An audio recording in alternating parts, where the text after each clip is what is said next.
All right, well, let's get started right away. Welcome. Good morning, good evening, everyone. Thank you so much for attending our third Vegan Leaders Livecast, April 2020. We are organically progressing in our topics from one livecast to the next. If you were on our previous livecast, we were talking about the power of subtle influence. And today we want to take it further. We have an amazing guest speaker today. We have so many examples and tips and stories to talk to you about the big vegan asks. And so our guest speaker today, you see Cole Deloy. He's joining all the way from Thailand. He promised that he will stay awake. It's not too late for him yet, so we'll be fine. And I'm joined today by Gail as well, and Darina as my wonderful co-host. What you will find today is that big vegan asks do start with small things. They do start with subtle influence. They do start with maybe a little bit of grind work, with a little bit of follow through with small things. And we will have plenty of examples for you to prove that. So we encourage you to dream big and start small after this live cast. We encourage you to participate in the conversation today, and to that end, we've got 3 different ways that you can do so. If you've been on the live cast before, you know about our instant polls that pop up from time to time. We've got some of those today. You can also drop comments in Zoom chat, and we go through those and comment on those regularly. And then if you've got something just quick to add, you're welcome to unmute your line. But the way that you participate in the live polls is to log in either from your laptop or PC, or you can text on your phone. And we're going to be doing this right away. So as I'm explaining this, you might as well go on and do that right now. Log on to pollev.com with / or / Darina Bachma 176, and then you'll be led to the poll questions. And if you text, you're going to be texting that once to 22333. That'll get you to join. And then once you join, that'll take you to the questions. So let's do that right now. The first poll that we've got, we wonder how many of you are return visitors. Did you watch the live cast? Were you live with us on the live cast? One or both? Or if this is totally new territory for you. So I'll give you a minute. And what I'm going to do too is just leave these responses open, leave the polls open, so that if you need to go back and vote, maybe you're late to get in or late to get your computer working, we'll make sure that we capture everybody's response. Looks like things are still changing, but it looks like 50% is attended both, which is terrific. Welcome back. Thank you so much. And then we've got a generous portion who are new to us. Almost 30% said no. So welcome to everybody. Thank you. That's great.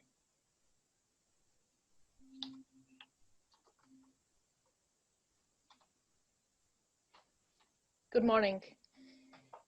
If you were with us last time, we spent the entire livecast talking about the power of the subtle influence strategy, where you're pretty much quietly planting the seeds to make your colleagues at work come around to vegan ideas over time and make them feel like they are discovering those on their own. And then there is the option to just go for something big and bold. Now, these two are not necessarily mutually exclusive. They tend to work hand in hand. For example, if you are working the subtle influence approach, it usually sets you up for a bigger win down the road. And at the same time, if you make something big happen in your workplace, it really normalizes the vegan lifestyle at the next level and then carries that influence long term. But I would say, generally speaking, most of us will gravitate to one or the other. So how do you decide if you should be the subtle influencer or if you should be the big asks leader? You know, it really depends on where you work, and it depends on your personality and a couple other things. But if we were to just boil it down to one single thing, it would be this. The big distinction with the big ask strategy is that you will generally have to work with your employer and not against them.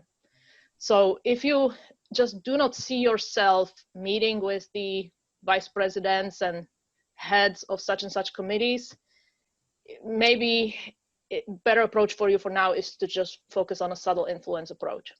But if you feel like this could be a fit, then let's talk more about how that would work.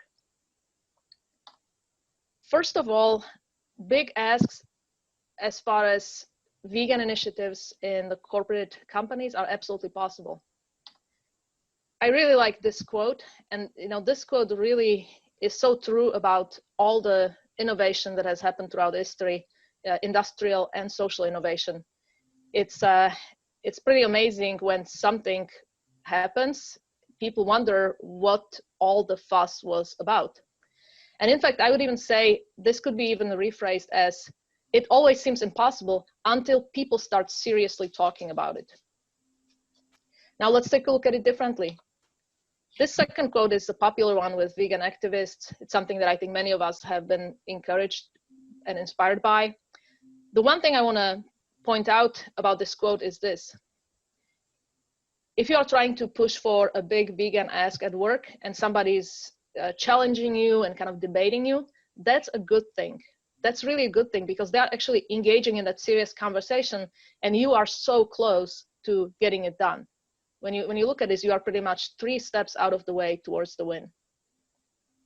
So if somebody's giving you objections, really celebrate it. Let's even prove this concept by looking at what has gone on with the COVID-19 situation. If somebody were to say back in January that people would voluntarily embrace things like social distancing or going outside wearing masks, I think people would think that that's just ridiculous. And yet here we are where you just go outside and this is a completely normal thing. People just adapted to it. So think about the thought process that somebody probably went through as this happened. First, the reaction was probably like, this is crazy. People will never agree to this. This will never happen.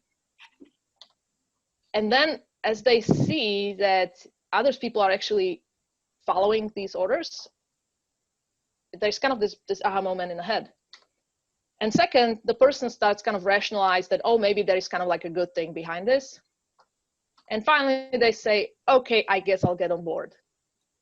So now think about these 4 steps in a context of something at a company like, could our company just convert 100% to plant-based cafeteria, or could our products become 100% plant-based?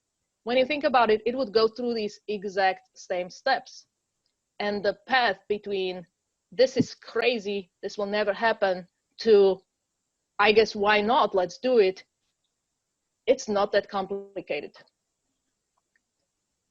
So now let's prove this to you further and let's talk about some actual corporate big wins that happened in recent history. This one is actually from 2018. This was even before the big year of the vegan, when a large corporate resort in Hong Kong decided to just go for it and institute a Green Monday at their resort with 11,000 employees.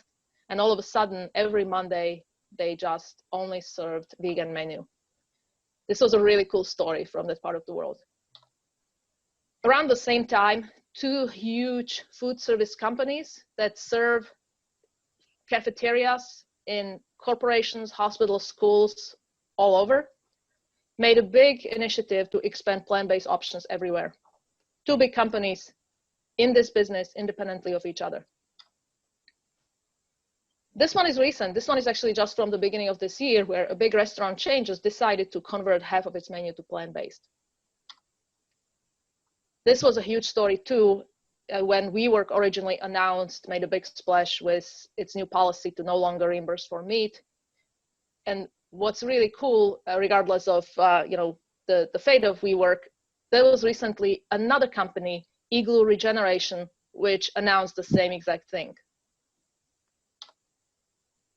This is probably my favorite example of all of these, because you see here 3 of the largest food companies in the world all independently decided to make a big push for plant-based product research and development and big push into plant protein initiatives. Now, these companies are the leaders in the field, and they they now have these initiatives listed on their website in the investor relations for everybody to see. Now I will turn it over to Cole. Thanks, Darina. Yeah, I just wanted to touch on a few things on that slide. For those not familiar, Green Monday, really amazing organization. As Anastasia noted earlier, I'm based in Bangkok now, and they're really doing some incredible things over in Asia. They're an organization that works with other companies to help them go green and introduce plant-based living. They've done work with a lot of hospitality companies and corporations as well. And you may have noticed some of the other companies that we highlighted there. Some of them are more food-focused companies like Panera that are now introducing plant-based, and then some of them are employee-focused initiatives like at WeWork. But both types of companies can have vegan initiatives to start, and sometimes can even influence their external-facing products or services in many ways. So these types of initiatives can work at all types of companies and have different ramifications depending on what pans out at that company. So let's look at a few more examples, continuing on with this theme. SpringFest is a company that similarly the owner wanted to make the whole company go plant-based. Another great example. At Somos Community Care, we had 30% of employees complete an immersive 10-day vegan health challenge. So another creative way to get people on board with plant-based living. The University of Florida Health added a whole food plant-based menu for all their patients and staff to align with their health concerns with eating. Citibank Group planned a veg expo on their company campus. And finally, we have a few companies in the SF Bay area that have introduced vegan groups. So I'll speak a little bit there personally, because I used to work at Dropbox, where there was a group called VegBox that was focused on plant-based living. And when I started it, it already existed, but had kind of been inactive. So I restarted it and did a series of events that included guest speakers and trips to animal sanctuaries to raise money for them and introduce people to other ways to experience animals and introduce plant-based food into the company restaurant there. And Google and Facebook also have really great similar groups that do similar activities. So these are a few really great examples to kind of give inspiration as to what goals can be out there.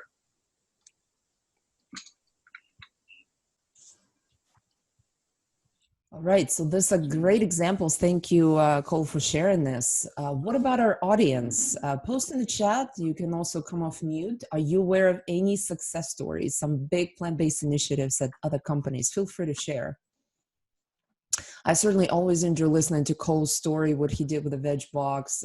He actually spoke with Darina at Reducitarian Summit. I think it was 2 years ago. Time flies. And he had really good stories, how he invited different speakers and about the animal sanctuary. I think it's amazing. Inspires me as well to do more at my workplace. Yeah, that was a lot of fun to do that talk. Yes, and I love the name, Veg Box. It's just perfect. I'm just sitting here thinking, if I were to start my plant-based club at my work, what would I name it? Yeah, luckily that worked. It was a good play on words there. Yes, perfect. So Jesse, and welcome back, Jesse. I remember you were at our live cast last time. So yes, large dairy producer goes plant-based. Very good. Actually, I see a lot of, in the dairy industry, I see a lot of either switches or there's a lot of shakeup happening with the plant-based milk. There's a lot of articles about this out there. Thank you so much, Jesse, for sharing. Yes, and some, unfortunately, are filing for bankruptcy. I almost wish there were some assistance programs out there, maybe government, maybe federal, helping those businesses switch to plant-based milks. I think it makes so much sense. Yeah, going along with that, actually, I'm pretty sure Miyoko Shinner of Miyoko's Kitchen and Creamery is teaming up with Mercy for Animals to create a transition program for dairy farmers in Northern California. And she's really taking advantage of that. I don't know if they're doing any type of investing to help them transition to growing certain other crops, but that's a really great initiative I've seen from her team. Yeah, Miyoko is awesome. I met her in person and she's great. She has like a tattoo that says vegan on her arm. It's really, she's really cool. Lisa, welcome back, Lisa. Yes, you had a great example last month, and I think everybody needs to hear this, that your husband's company, you lobbied to have one of the lunches fully vegan. And what's great, you guys printed up the short pieces to go on each table to explain why this was important for health, the animals, and the planet. It's such a wonderful little educational piece right there. It's a wonderful touch. Great tip. Thank you, Lisa, for sharing this. Anybody else? Any other stories, something that you heard in the media, maybe? Any examples from somebody that you know of some big or medium plant-based initiatives at other companies? So I was able to actually get some plant-based lunch and learn started at my company, and we also had a plant-based nutritionist come and speak. So that was pretty good to see, and because I'm pretty mainstream corporate. Yes, yes. You live in Tennessee, right, Randy? So deep Yes. South. So I am in the South as well, Arkansas. So that's definitely amazing. And at my previous job, I was able to bring a Food for Life, 2 Food for Life instructors into offices, one in Arkansas and one in Chicago. So yes, thank you, Randy, for sharing this. All right, let's move to the poll. Yeah, this poll just looks at the size of company that's represented today. So if you can select the letter that corresponds with your size of organization, we will have a really good indication. I'll give you a couple more seconds, but it looks like predominantly everyone's at, most are at a big company, like about half or over 10,000. But we do go down to really, we've kind of got everything represented, but predominantly it's at really large companies of 10,000 or more. Excellent. I'll keep that open too if people want to go back to that.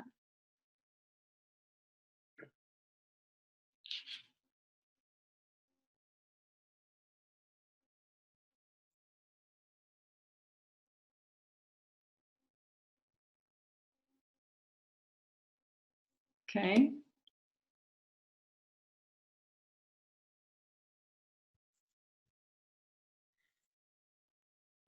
I think we are ready for our next poll question. You're right. You're right. Sorry about that. As Anastasia said, the previous live cast have talked about the importance of having a vegan group, and Cole touched on that as well. So we're wondering, of the people who are attending today, how many of you know that you've got a vegan employee group at your company? And we have, still the numbers are coming in, but it looks like predominantly it's no, there is not. That number is raising from 60 to 70, and only 8% say yes, they've got a sponsor. Yeah. So 70% no, 8% yes, sponsored by the company. Great. Well, for that 70%, let's try to maybe get that number down as we go forward through the year. And here's some ideas for finding success with a vegan group. So there's a few factors with every situation in a company. A few are highlighted here: culture and management support, aligning with your company culture, feeling out support from leadership. Also, potentially having an economic benefit to the company. And this can happen in a few ways. It could be, an actual product or service that is aligned with plant-based living that you could sell for your company, but also it could be internal factors like having, long-term reduced healthcare costs for healthier employees, or potentially reduced costs for products that your company might be serving to employees, like food. And the third would be committed leading employees. Obviously, this is really important for long-term success, having other people involved. And we think that the sweet spot is right, a combination of these, but it's really good if you have culture and management support, and mostly committed leading employees, for having a successful vegan employee group. So finding the balance between those two, but definitely having people help you out and be engaged in your group. And that can even start, as we just talked about, in a Slack channel or a Yammer group, and finding the interested people that want to support you. And you're really not going to know until you ask or find these people. And there's usually a lot of people that are interested in talking about this topic, increasingly more so as we're going through a pandemic now that could be related definitely to animal treatment, and people are trying to get healthier and fit, and then even finding buy-in from your management too. So again, we've touched on this before. There's a lot of great other examples out there. You're not alone. We've thrown just a few up here of really famous name brands that have vegan employee group. But one thing I want to emphasize is there's really no like stereotypical company or idea of where a vegan group would find success. So yeah, there's a few big tech companies out here, but honestly, it goes all across the board, all across the globe as well. There are vegans and vegetarians and plant-based people all across the globe in all different industry sectors, from blue collar to white collar. So be bold and ambitious when you're going to your company, and feel confident that you will find people with similar mindsets everywhere. So now let's share with you a surprising fact about big wins. And this is something that might shock you. So if you decide to start a big vegan initiative at your company, it is not going to be this drama. There's maybe one exception to it. We said earlier that if you want to succeed with a big ask at your company, you will likely have to find somebody to sponsor you, which is a powerful person that is either a head of the diversity committee or a head of the green committee, or just a powerful vice president who might just back you and give you the approval, give you the funding, or just kind of spearhead you in this path. So this is maybe the one moment where it's going to feel like it's a little scarier. But other than that, your work is going to be groundwork for the most part. If any of you have ever been part of rolling out a big project, you know that it's mostly about spreadsheets, meetings, a lot of organizing, a lot of chasing people, writing, communication. So a lot of things that are happening behind the scenes that are not all that exciting, and certainly not giving big fiery speeches or big debates. So this is really great news for people who are more the quiet behind the scene organizing types, because in fact, what we have found based on looking at successful vegan leaders is these are people who are good at follow through, people who are just doggedly going through the to-do list and getting things done. So now let's give you some tips for sitting down with your sponsor to talk about the vegan idea with them. The most important thing is just to realize that this is not just this one-time opportunity that you either win or lose. In fact, we have heard from a lot of corporate vegans who were so excited to have a conversation with such and such person who they really thought would be a great supporter, and that person just said no in the first conversation. And that was just very discouraging, and sometimes the people felt like, well, I guess I'm done, this is just not going to work. No, it should not ever be seen like that. This is more of a process, of a long-term process. And you really have to think that at first this idea is maybe crazy to the person you are asking, and you need to give them time to gradually adjust to it. If you think about that COVID-19 example, people kind of going from thinking it would be crazy to walk around in masks to now putting on their masks or their bandanas when they go out, that didn't just happen overnight. It took a little bit of a process, and that process took, let's say, a couple of weeks or a couple of months. So if you identify somebody that could be a good supporter of your initiative, you should maybe start by just having kind of a informational brain picking meeting with them at first. And when you talk to them, you should have some phrases memorized that you kind of use during your conversation. Those would be things like, I would like to run by you an idea that I believe would really make our department look good. Or, I have noticed over the last 6 months that other companies in our industries are jumping on this trend, and I have noticed our company hasn't yet done this. What do you think it would take for our company to start an initiative like this? So very business-like, very matter-of-fact phrases.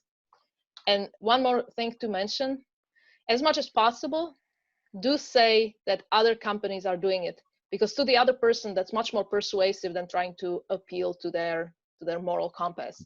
People at the company usually understand that it is not their job to change the world. They are in charge of a particular function, but they will very much listen to things like, I really think this would be a very good thing for our department, and this is happening in the other companies.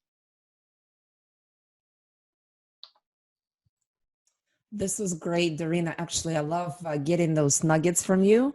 I actually should be just taking notes because you said some really great phrases. So let's turn to the audience now. Let's kind of feed off each other's ideas. What are some of the powerful business phrases you think you could use? Think of it as a business meeting. You're doing a pitch, almost like pitching a new business to a sponsor.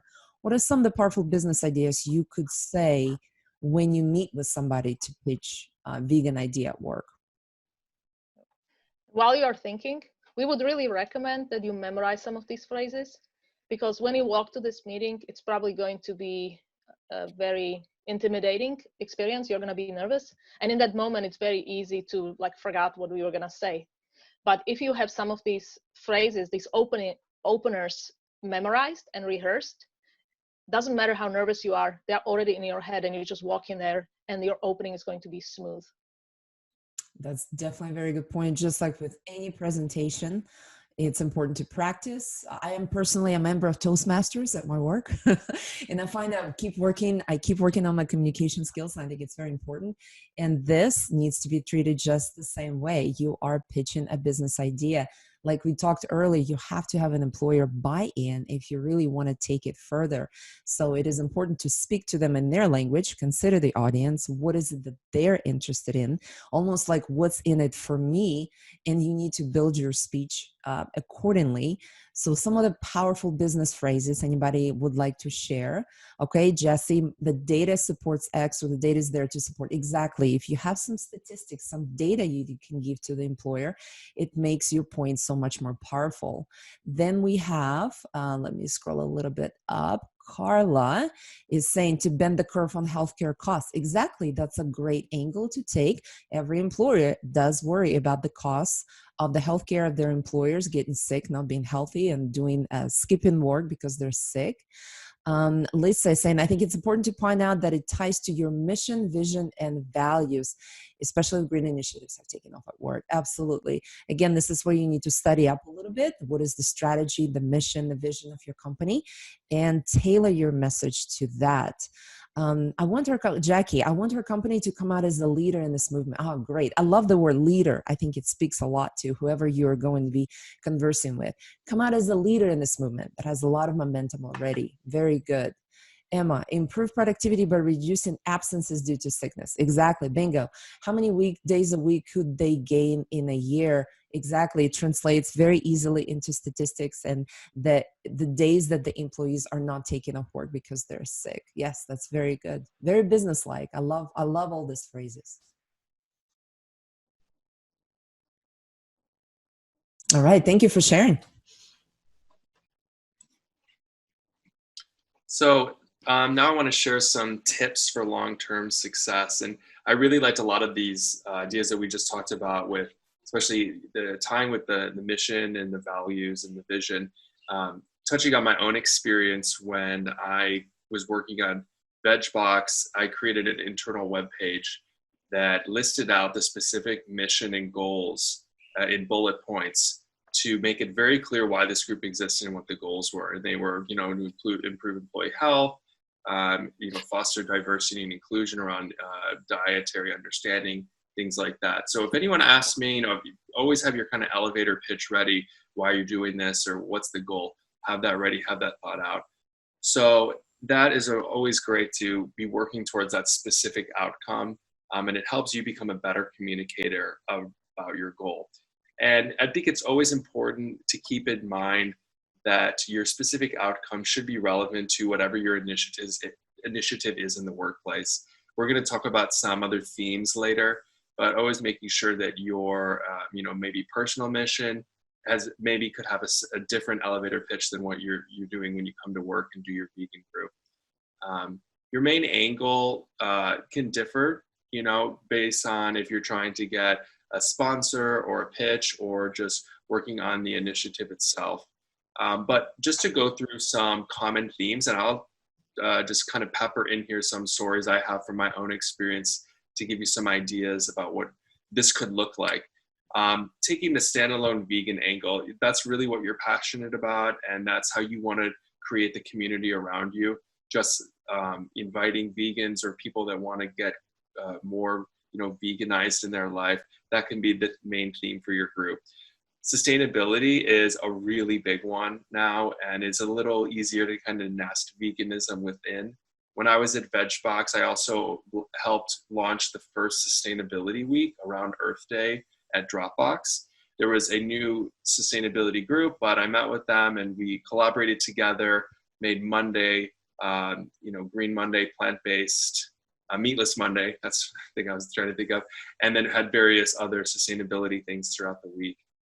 Health and wellness, that's a really great one. Actually, in my new job here in Bangkok, I also created a wellness week, and Monday again was Meatless Monday. And I brought in a vegan doctor to come and give a talk. And that was really great to hear from her about her perspective. And corporate social responsibility, another huge one. I mentioned when I was at Dropbox working in VegBox, I led outings using our CSR days. So those corporate social responsibility days, volunteer days. If your company has a volunteer day, it's a great opportunity to go out. Maybe you can make vegan meals for people in need, or like I did, go to an animal sanctuary. And my company also had $1,000 company match for any registered nonprofit. So we're able to give a great match to these registered 501c3 animal sanctuaries. Tying in there with philanthropy, as I just touched on, diversity inclusion. That's another interesting angle. I think the best advice that I can give for that is really understanding the D&I initiative at your company, being really sensitive to why that exists and what their goals are. So, for example, a lot of D&I initiatives are specifically focused, when I'm saying D&I diversity and inclusion, or DEI, diversity and equity and inclusion. They often are targeted with specific recruiting goals and helping foster diversity in recruiting. So unless you are able to potentially target that you are getting vegan recruits and what the benefit is to the company, that might not necessarily be a goal to have to fit in with their D&I program. Also, D&I programs have budgets and certain criteria. So don't necessarily be discouraged if the company doesn't want to embrace the group as part of their D&I initiative. And frankly, that might be better because they might have a little more structure and bureaucracy and red tape there.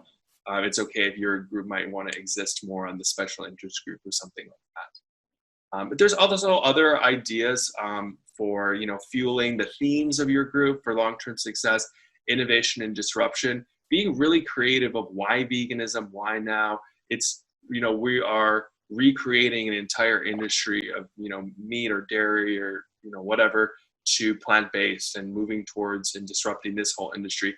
Lots of great talks I had. Ethan Brown, the founder of Beyond Meat, came and gave a talk at Dropbox when I was there and introduced the Beyond Burgers and the Beyond Sausages to our in-house restaurant. And he talked a lot about how old and in need of disruption and innovation the food industry is. You're hearing this topic a lot now, the future of food and things like that. So maybe if you work for an innovative company or you want to inspire innovation in people, you could say, hey, just the topic of plant-based food alone is so inspiring and thought-provoking.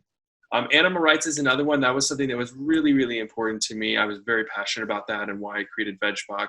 I had Milo Runkle, the founder of Mercy for Animals, come and give a talk at Dropbox.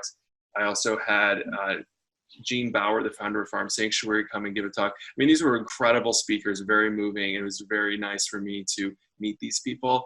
They were not the most successful events in terms of people that attended, but it was still really great to, host them. So keep that in mind. I think, a big thing that we're talking about with these big wins and in long-term success, keeping yourself happy and motivated for sure. So do those things that you feel passionate about, but also be able to step back and say, hey, maybe that wasn't so successful. Let me rethink. So I kind of thought outside the box. After a while, I had done multiple food events. I had done the animal rights stuff. What do I do next? Well, veganism is not necessarily just food. What about the cosmetics products that people use? So I invited Lush to come. You're not familiar with Lush, phenomenal company. Their head of corporate responsibility flew down from Vancouver to San Francisco, gave an amazing talk. Also, I just want to add for this group that I've been talking about these events, I never had a budget. So all of these people came for free. So they came, she gave like $20, $10 gift cards, I think, to 50 people that showed up, and soaps and lotion. So totally, you can be creative. I also had a handbag company donate handbags that we auctioned off. Vegan Gunas is the name. They're out of New York. So tons of ideas out there. It's not just limited to, having vegan lunch with people at your office. Okay, sorry, I went on quite long there, but I think we can move on to the next poll. Okay, great. Those are really wonderful angles and a lot of things that I hadn't really thought about before. Certainly the diversity and inclusion, but when you're thinking about where you are in your company, if you had to pitch an idea, would you know of at least one sponsor that you could approach? And I'll give you another second. So far, results are split. No one has said no, which is good news. Well, we just got to know. Okay, it's moving. Okay. Ah, now the majority are no. So still changing. 40% no. 10 yes, 1 a long shot, 30% yes, 1 likely to support, and 20% yes, 2 or more candidates. So we've got some work to make those no's into yeses, even if it's a long shot. The great thing about identifying an obstacle like this is that it pretty much directly suggests what you should focus on next. So if you believe that in order to get your company behind a big vegan idea, you need a sponsor, that just tells you that your next action step should be to think about, go through all of the contacts at the company, maybe do a little bit of research on your company website to see what kinds of employee resource groups already exist, who leads them, to just come up with some names, because that's the first step towards this.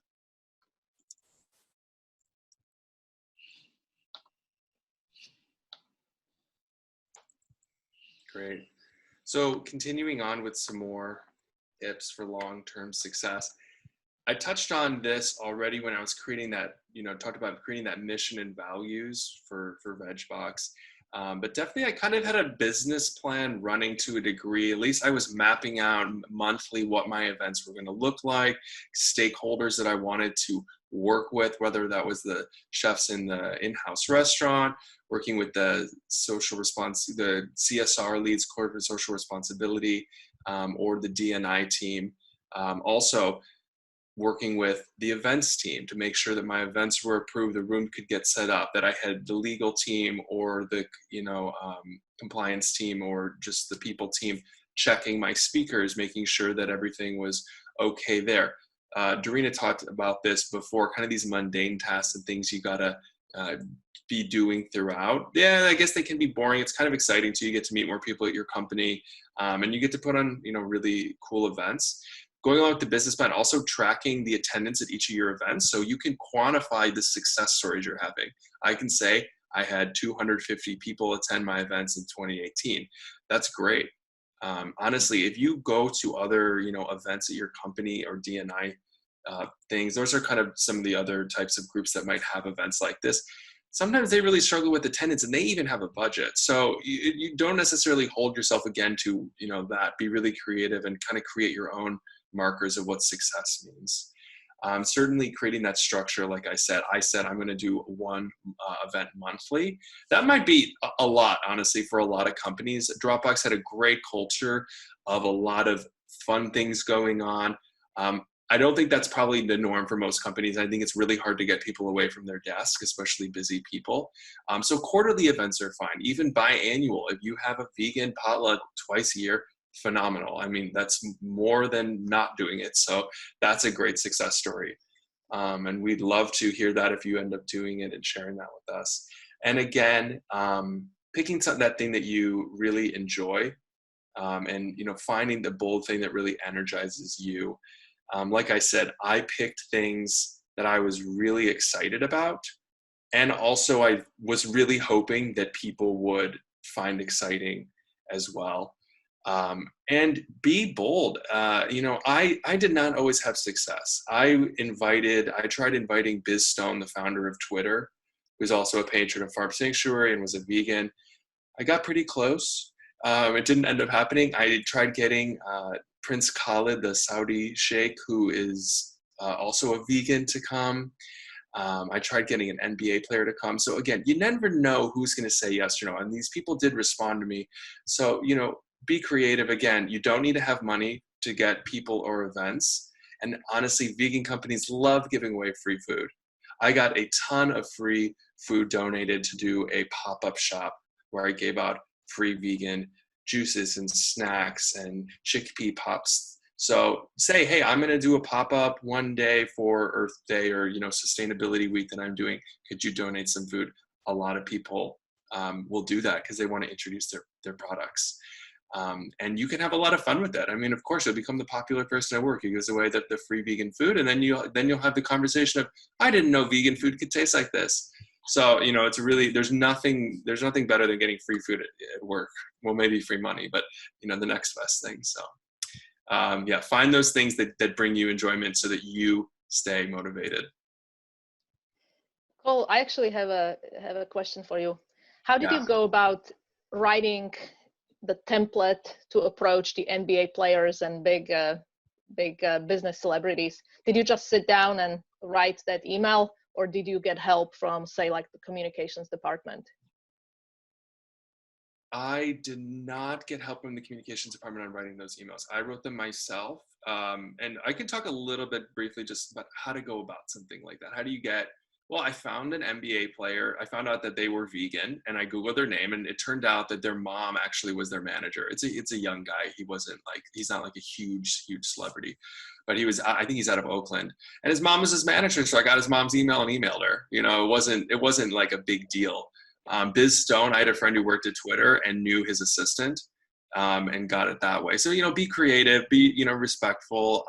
One big piece of advice though, is these people do get, anyone you get, if it's someone high profile or anyone that you approach, be really clear in that initial email. Just give them all the information up front.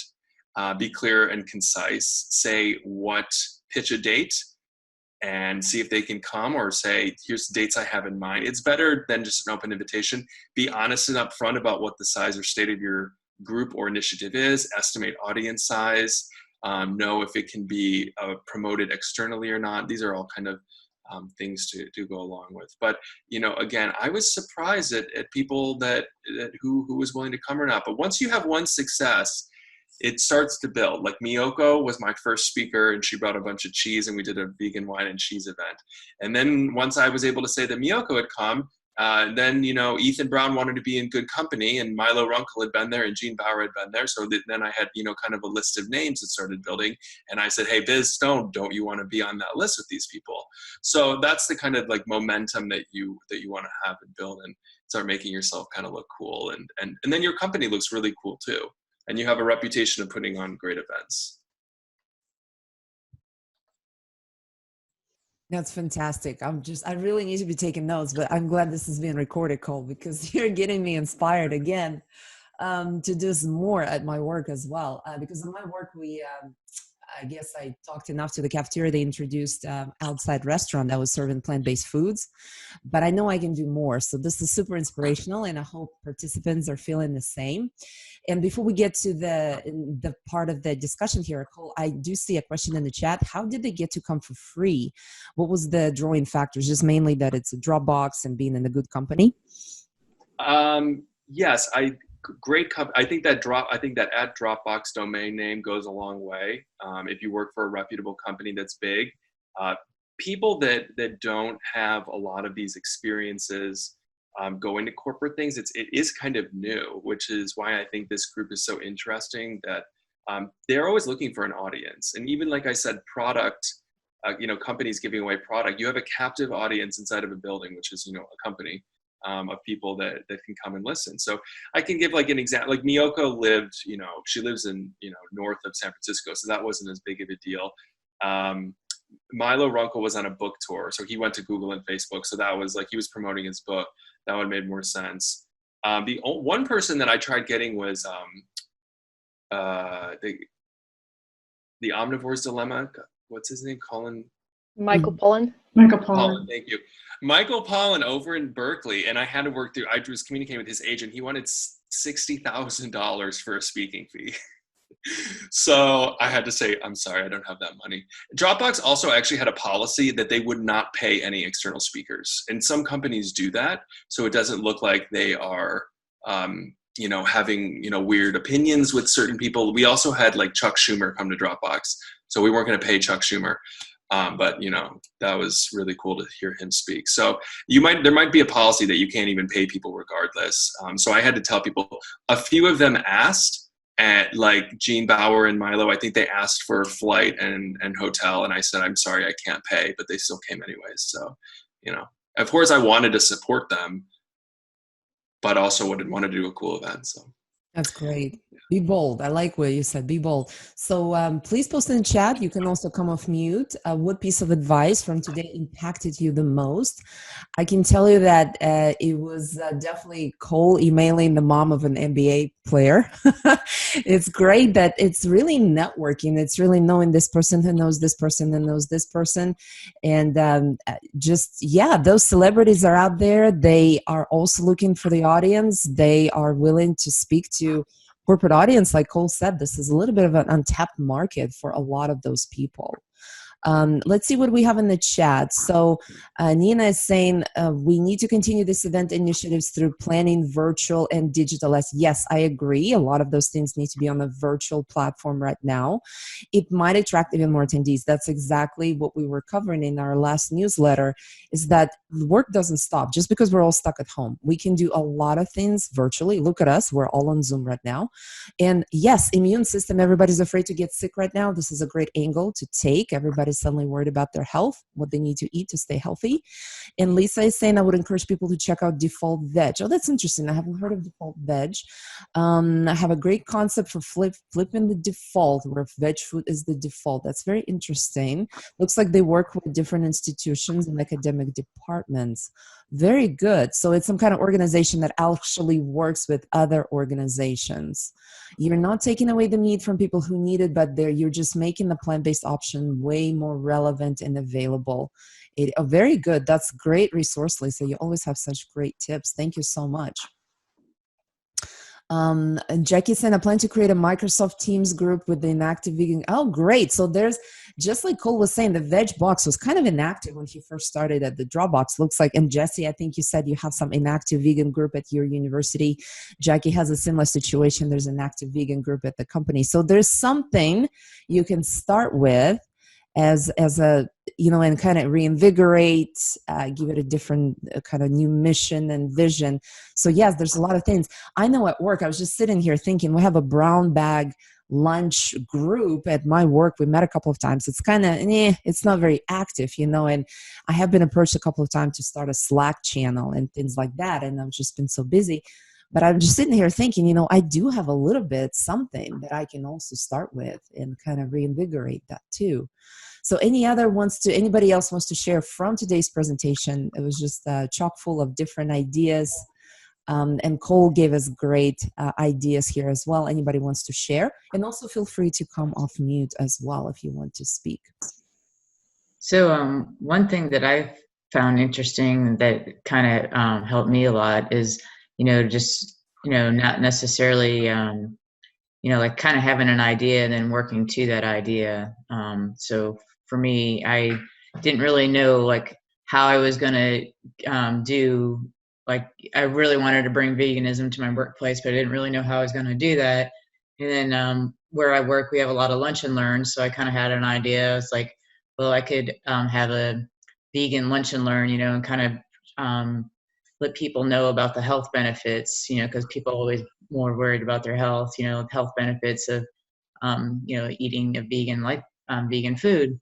And so from there, I was like, I didn't really know like how I was going to accomplish that because I'm not really a good speaker. And so I actually ended up going to the playbook on the Vegan Leaders website and found that there's a lot of good resources in there of like ideas on where to go. And like one of them was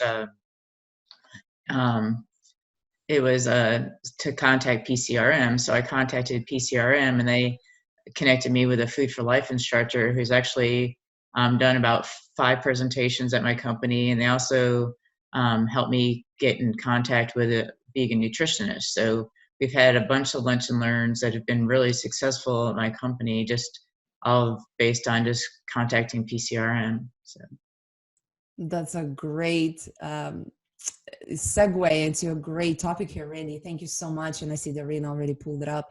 If you're not familiar, we have a great resource, Vegan Leaders Playbook, on our website. And it's chock full of all kinds of advice, taking you in from different situations, breaking it down for you step by step. This is what you need to do. Look into this. So many resources in this playbook. I think everyone, even if we downloaded this before, I know I need to look through this again. There's so many pearls. Some things may just trigger some action or some idea that you can start at your workplace as well. So Nina also posted in the chat, we're about to launch a Veg Out. I like the name. So it's a produce box program and to help associates continue to eat healthy. Okay, so avoid masking up for this. Yeah, so where people are still afraid to go to the grocery store. Recipes, you will offer recipes, washing produce safety in your kitchen. Very good. So Nina, is this a kind of a virtual digital event as well? But I guess the produce boxes are actually distributed where people maybe drive up and get their boxes. I do hear a lot of some of like Fully Raw Christina. I think she's doing her co-op in Houston where people just drive up and get their box of produce, which is very nice. I got an email from her that's what they're doing right now. That's fantastic. And I do the same thing. We have some local farms here, and I basically order the farmer's box and I pay for delivery, and a guy with a mask comes over and drops it on my porch, and I'm very, very grateful for that. I'd like to comment on something that Randy just said that really gave me kind of a new aha moment. And also it tied back to what Cole had said earlier, is if you are not the most kind of courageous mover shaker type, really ask yourself what your company is already doing you could just simply plug into with a vegan spin. So Randy, I think that was just so powerful what you said, that you wanted to veganize your company and you weren't sure how you would go about it, but you just realized, or you thought about it, you realized that your company was already doing lunch and learns. So you just said, well, why don't I just plug into it? The same way, if your company is already big on guest speakers, well, it's much less of an ask if you just say, hey, I have a great idea for a guest speaker, which we are already doing. It's a much easier conversation than starting something that is completely new. Or if you already have, for example, a women's network that already has quarterly events, it's a lot easier to say, hey, I have an idea for our next meetup than starting something from scratch. So now I would also like to let you know about another resource that is available for free from Vegan Leaders, especially if you are somebody who has an idea, has a concrete ideas for something you want to do at your company, but you just feel like you could really do better with some structure and some support, maybe a coach. For that reason, a couple of years ago, we created this program, which is free at Vegan Leaders, called Corporate Initiative Support Program. And it's just that it's a way for somebody to work with a coach for 6 months on a concrete idea. So if you think you could be a good candidate, check out veganleaders.com and just look for Corporate Initiative Support Program. And if you feel that you could benefit from this, just submit the enrollment form for our next cycle, which will begin in the fall.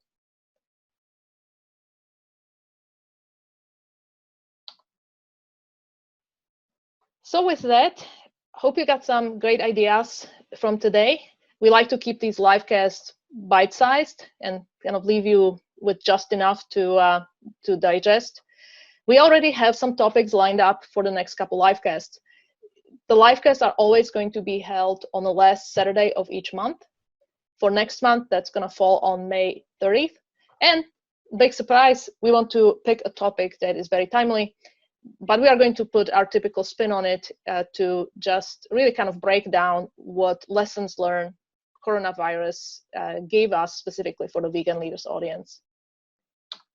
And Gail, who is the overall manager of our livecast program, already has a schedule of monthly topics for the remainder of 2020, and we are very close to having it published on our website.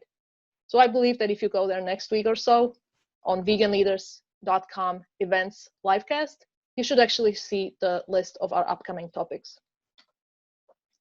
Please do remember that each of these livecasts is a separate event with a separate registration.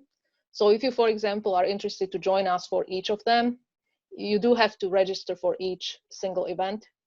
And of course, if you just want to pick certain topics throughout the year, just pick those from the list and register for them separately. That's the way for you to receive the private, the information about the join link and also notifications and calendar reminder. And with that, that's really what we plan to cover today. Thank you so much. Is there anything that my co-hosts or the audience would like to finish with? Just wanted to say thank you so much. What I see in the chat is that people are connecting. I actually see people exchanging contact information saying, oh, I'd love to talk to you. Oh, this is so interesting. And I really feel that this is such a great event, not only because we're sharing our experiences and giving you tips, but also allowing you to connect as part of the community. And this is really was one of our big goals actually for this event. So I'm really happy to see that people are finding connections.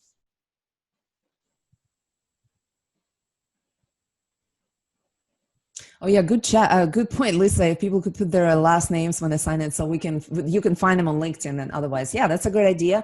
All you need to do is go to your name in the participant window and rename your name, put your full name in there, and people can see your full information. So that's great.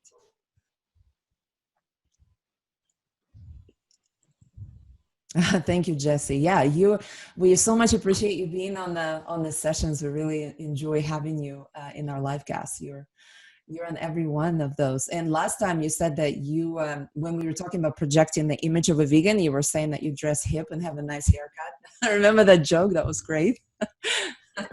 I knew you were going to go there. Of course. Yeah, right. Yeah, the camera's still off. Hey, that's no problem whatsoever. So what university are you in, Jesse?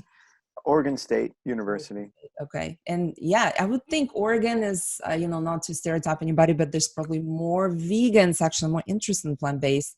I think that inactive vegan group, I think it could be something. Yeah, certainly in Portland. Oregon State is in a community of 50,000. That's with the student base. So it's in a small city. But yeah, it's coming around. You have an institute there. I forgot the Plant-Based Institute of Medical School. It's in, I thought it was near Oregon or it's in Washington State. It would be good to get some guest speakers from there. I need to look up what that, it's like where you get a qualification as an osteopath or plant-based doctor. There's some educational institution there. I need to remember the name. I'll look it up for you. They could be willing to do a guest speaking. Yeah. Yeah, sorry. It's on the tip of my tongue. I think you know what I'm talking I'm not remembering it now. They have a campus up there. Mm-hmm. Mm-hmm. Yes, thank you everyone for joining. Looks like everybody's saying thank you. And then yes, Cole, you had like some awesome tips. And I think Cole, part of your success is you're so well connected. I think you even know some Middle Eastern sheik who is vegan. Is that right? What's his name? But, you know, I made myself connected, but it was really easy. I mean, even him, I literally just messaged him on Facebook. Like we weren't even connected. So I really I can make myself maybe sound connected in that sense, but really no, it's so easy. And again, all these people, sometimes it took a few tries. Like getting Ethan Brown to come, I waited a year between the first time I emailed him and when he actually came. So, also I know this call's theme was, the big wins, but also I did host the monthly lunches too. So lots of, things, but the vegan community is so eager to connect and share our ideas like we're doing, and that's why people were excited to come, and being at the Reducentarian Summit as well, and meeting other people and sharing ideas, and people are excited to come, like for example to a corporate office and talk. So that's why I think it's fun to do these types of projects, because you don't know like what could happen. Exactly. And it's a bit of a grunt work, like you said. It's follow through, it's being constantly in contact and reaching out in a respectful way, but being pleasantly persistent, if you will. So congratulations on all your success. I know while in Thailand you're marching on and you're doing a lot more plant-based events, I'm sure.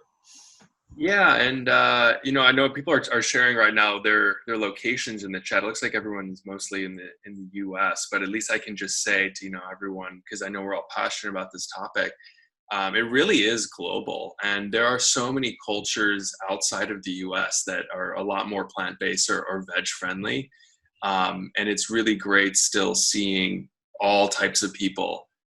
This is the most I would say. Internationally diverse company that I've ever worked at in Bangkok, and people from all over the world are still interested in this topic from some of the things that I've posted or observed at the company. So while we also have people in our network like for our program that are international as well. So VLCM has done a really great job of going global. Fantastic. That's awesome. On this note, we're a few minutes over, so people want to get on with Cole wants to sleep, I'm sure, but people want to get on with with their weekend. Thank you so much, everyone. We greatly enjoyed this event. Look for our next event on May 30th, I believe, Darina, right? That's the last Saturday of the month. And thank you so much again. Have a great day. Thank you.